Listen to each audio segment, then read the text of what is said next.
NAACP leaders say complaints are not being taken seriously by the Fort Myers Police Department.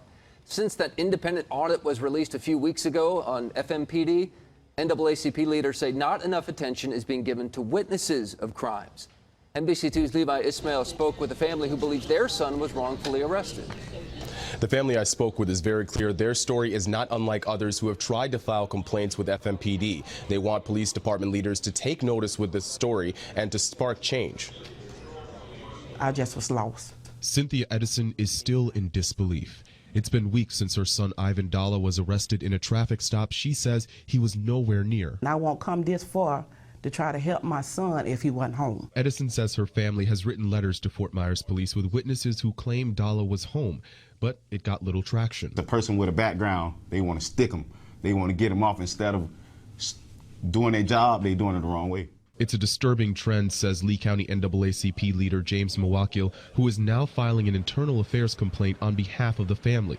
An independent audit of FMPD by the Free Group highlighted concerns that complaints were not being handled in a consistent manner. There's some serious issues going on there, and some of those issues involving making false arrests and falsifying reports. FMPD reports indicate that Dalla was in the car the night of the traffic stop before fleeing the scene. Still, Mawakil says the department cannot afford to brush off the complaints of the community they hope to build trust with. Interview all the witnesses and then make a determination as to whether we got the wrong guy or not.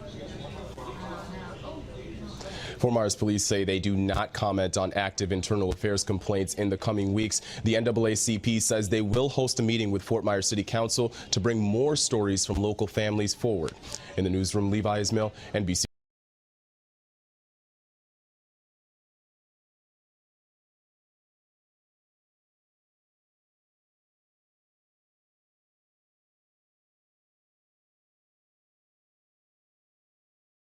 Right now, Wink News is getting insight from the U.S. Attorney's Office about the Fort Myers Police Department.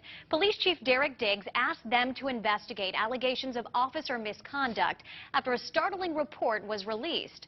Well, a former federal prosecutor sat down exclusively with Wink News reporter Michelle Kingston to describe what an investigation could look like in Fort Myers and what it will mean for your safety.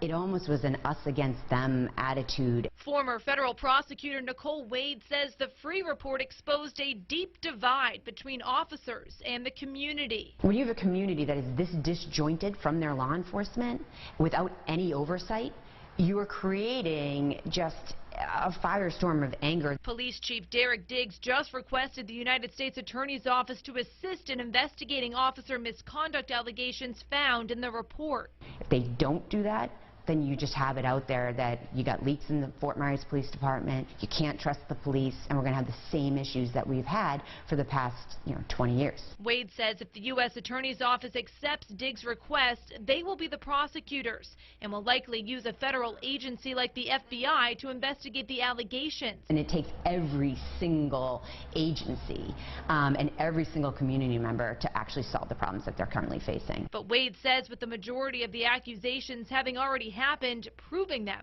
will be difficult. Sounds like it'll take a lot of time, a lot of resources, a lot of people, and is it possible that it's not successful? That they put in all this time and they're unable to get to the bottom of it? And that's always a possibility, and I think a lot of it is going to come back full circle to, does the community trust law enforcement enough? Michelle Kingston, Wink News Now. The investigation will likely take at least a year. The U.S. Attorney's Office and the FBI have to find witnesses and pull reports and records. When the investigation is over, the findings should be available to the public.